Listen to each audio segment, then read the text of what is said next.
All right, today we're diving headfirst into a world of pure imagination. We're going to take a tour of the most famous and maybe the most mysterious chocolate factory on the planet. It's a story that's got everything. A really good-hearted kid, a super eccentric genius, and a prize, well, a prize that's bigger than anyone could have ever dreamed of.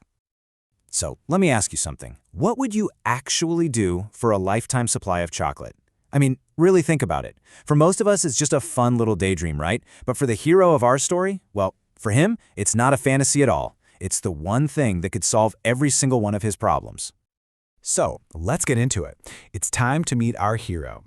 Picture this, a tiny, run-down house in a town that feels like it's perpetually cold and gray.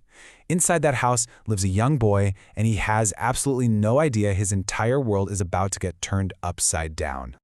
And here he is, Charlie Bucket. He is just a genuinely good, kind-hearted kid, but his life, it's tough. He's living in this tiny, drafty wooden house, crammed in with his parents and all four of his grandparents. And get this, his grandparents are so old and frail, they haven't gotten out of bed in 20 years. They're incredibly poor, living on pretty much nothing but thin, watery cabbage soup, day in, day out. And this really sets the scene, doesn't it? On one hand, you've got Charlie's reality, cold, gray, and hungry. But then, on the other hand, just down the street is this magical place, Wonka's factory. And every single day, twice a day, Charlie has to walk right past its gates. And when he does, he's hit with this incredible, intoxicating smell of melting chocolate. It's got to be a constant, delicious kind of torture, right? Now, this factory has been a total mystery for years. Nobody in, nobody out. Its secrets are kept safe by this workforce nobody has ever even seen. But then, completely out of the blue, an announcement comes from the man himself, the reclusive genius Willy Wonka. And just like that, the entire planet goes into an absolute chocolate-fueled frenzy.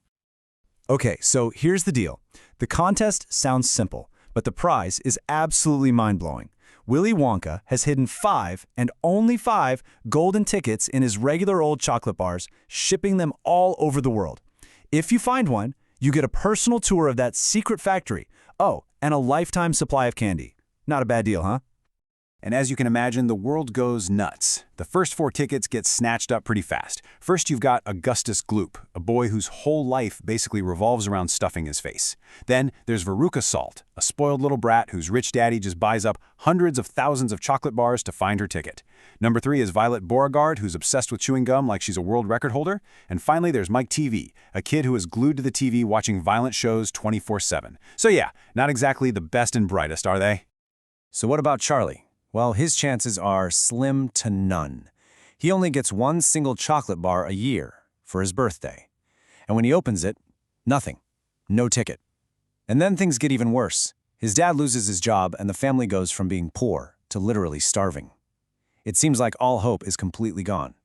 But then one day, walking through the snow, he spots something.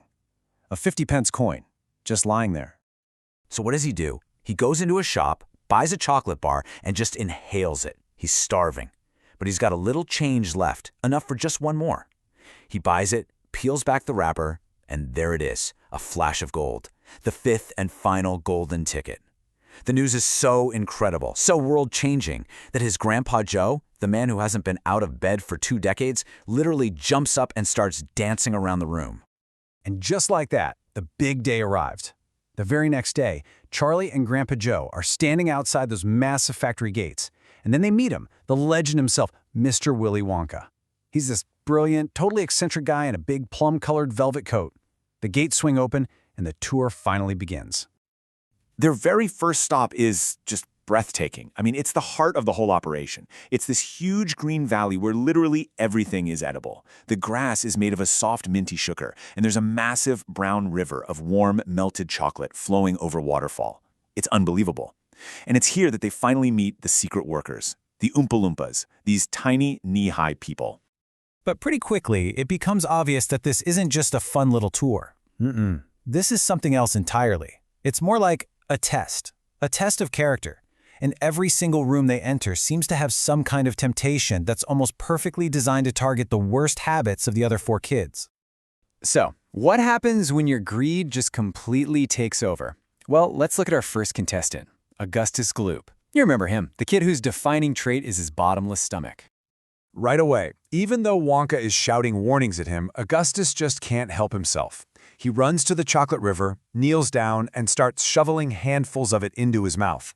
Of course, he leans too far, falls right in, and whoosh, he gets sucked up into one of those giant glass pipes. And where's he headed? Straight to the fudge room. Okay, one down. So what happens when you're so impatient you just have to have everything right this second? Well, that brings us to Violet Beauregarde, our champion gum chewer who absolutely hates being told what to do. So they get to the inventing room, and Wonka shows them his latest creation, a stick of gum that's an entire 3-course meal. He says, hey, it's not quite ready yet.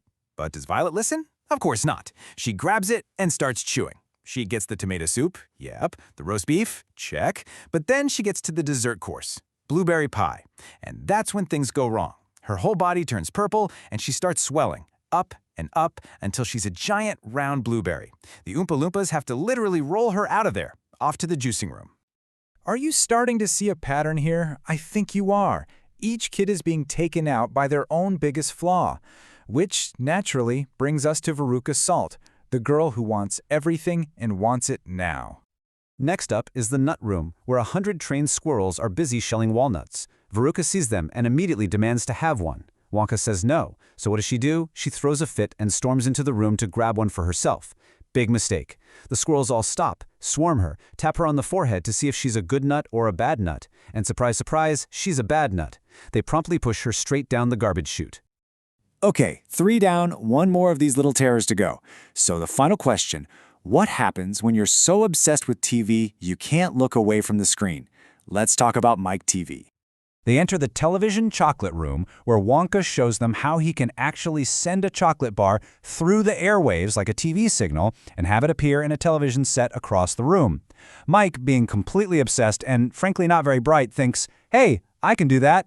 He runs in front of the giant camera, sends himself through the air, and poof, he reappears on the TV screen, shrunk down to about an inch tall. And there you have it. One by one, each kid gets knocked out of the tour by their own fatal flaw. Gluttony, impatience, entitlement, and a total obsession with TV. Their tours are over. And then, there was only one left. Charlie Bucket. So with everyone else gone, the tour is pretty much over. Willy Wonka turns to Charlie and Grandpa Joe, and you can just tell something big is about to happen. This is the moment. And Wonka just beams at him and says, you've won! But he doesn't just mean a lifetime supply of chocolate. No, it turns out the whole thing, the entire Golden Kicket Hunt, was a giant test. It was Wonka's way of finding one good, kind, sensible kid to take over for him. The real prize wasn't the candy, it was the entire factory.